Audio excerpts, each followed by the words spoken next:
Harish Krishnan is Co-CIO and Head of Equity at Aditya, Birla Sun Life Mutual Fund. Harish, good to have you with us here. Good morning. Thanks very much for your time. What is your and your team's assessment on the earnings so far? You know, it's a dichotomy, right? Macros, we find ourselves in very, very comfortable macro kind of situation, even given all the tariff noise, etc. I'm keeping the geopolitical stuff aside.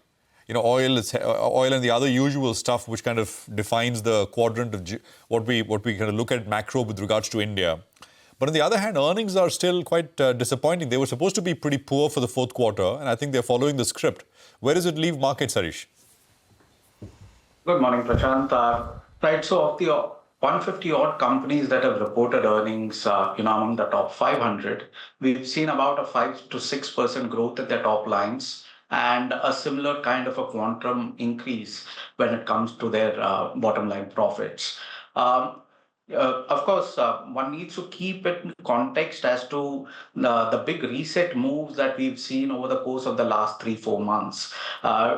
Keep in mind that, a lot of the slowdown in growth that was happening in India was a function of both significant fiscal consolidation that we had seen in FY25, as well as reasonable monetary tightening that had happened with slowing credit growth that had happened, about 6 months back. We've seen a significant pivot on both of these moves, with some amount of, fiscal spending coming back, courtesy the tax cuts that came through. Of course, we've subsequently seen a reasonable amount of correction in crude oil, which again should buttress a significant amount of fiscal position. Possibly it can lead to greater spending down the line. But the big shift has happened on the monetary side, where there is definitely an urging of the credit institutions to get back to growth. Now, both of these levers typically take anywhere between 6 to 9 months to show up. And therefore, we're not really so worried from a market level point of view of this slack in earnings that we currently are witnessing. Possibly in under 6-9 months, I would think the Diwali quarter, etc., we will be singing a very different tune when it comes to earnings. So I think the market and the way we are thinking about is to look at whether the delta change in that impulse is more likely to be positive going ahead. And to that mind, I think especially in a lot of domestic oriented sectors, we kind of believe that that's more likely to be the case as we get on to FY26 and possibly FY27. Harish, hi, morning. So you're saying by Diwali, we'll be singing a very different earnings tune, like a more pleasant one. That's what you're saying, that the market is a little too bearish and earnings will pick up? That's right. So, like we've discussed in the past also, we've got each of these two resets, which is one is as far as the fiscal impulse is concerned, second is the monetary impulse. Third, of course, there is also the currency angle. Typically, a depreciated currency typically leads to an earnings upgrade about 12-18 months from there. Of course, we've seen a lot of the currency depreciation kind of claw back thanks to the dollar weakness in the last month or so. But still, that is still net positive for earnings. So I think a combination of these three, to our mind, will lead to a slightly higher earnings growth. Of course, we are not saying that, if it was a 6% earnings growth, it will become magically 20% earnings growth. But can there be a potential, say, 2 to 3% higher earnings growth than what is currently being penciled in? We would like to think that that's very much possible as we look at FY26 end and more importantly at FY27. All right. Hi, Harish. Good morning. Good to see you, Ben. Harish, so going by what you're saying, bulk of the correction is already in the price. The worst could be behind for the Indian markets and things could look up from here. I hope I'm getting that correct.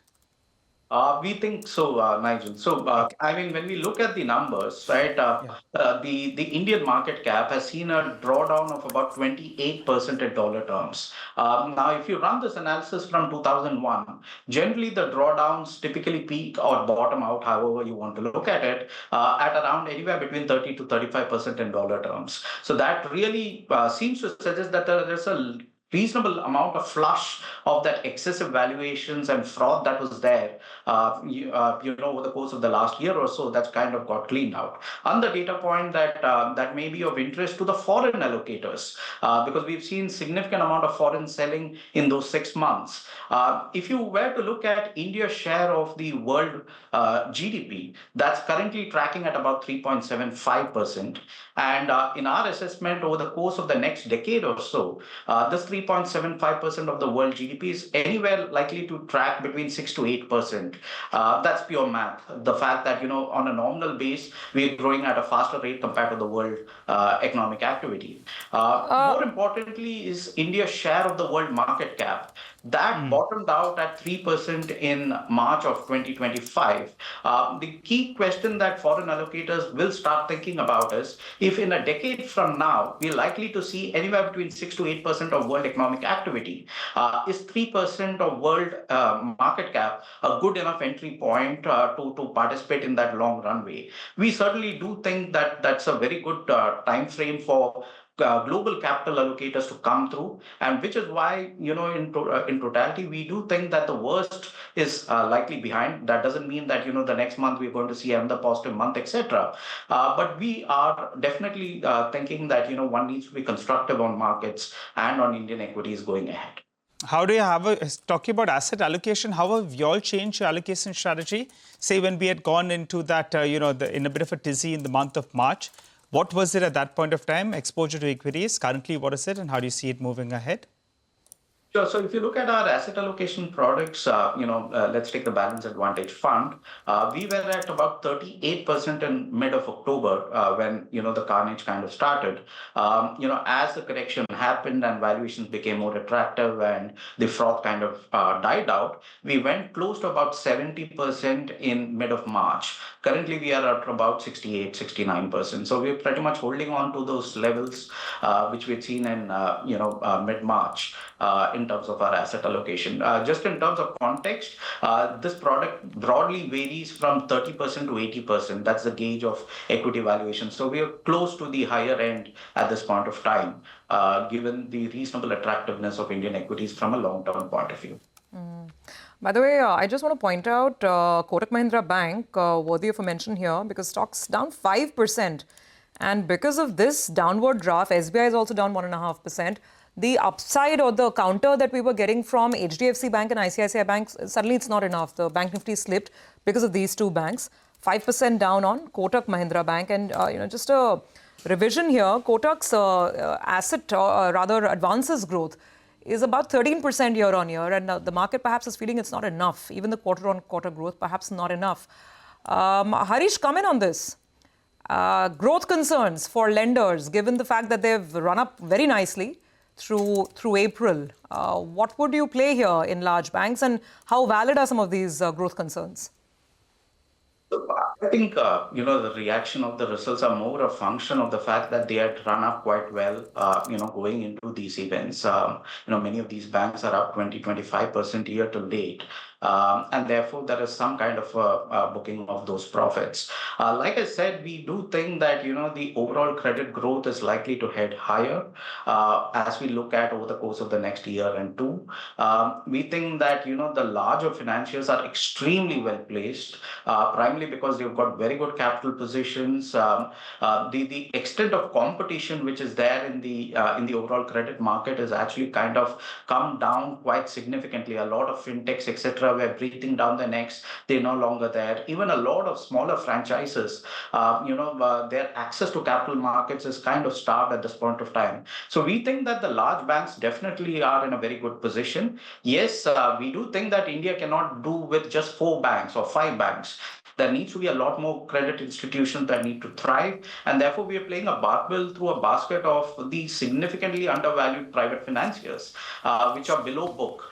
So that's the other end of the basket that we are playing. But our core position is in our larger private sector banks, which, of course, today they've taken it on the chin. But I think, from a broader perspective, the trend that they've seen remains pretty much intact. And we do think that, the growth concerns are more a function of the past. And as we look at the year and beyond, we do think that growth will start inching upwards. Absolutely. Harish, you're bullish, and you're bullish that earnings will pick up as well, right? Because we need that to happen. Otherwise, you kind of get into, very quickly, you get into valuation problems.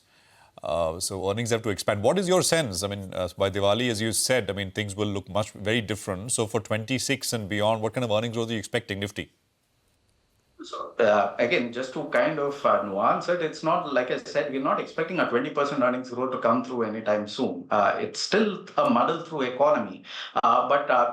Today, market is pricing in, a single-digit earnings growth kind of from a buy-side perspective. I'm not even getting into the consensus estimates.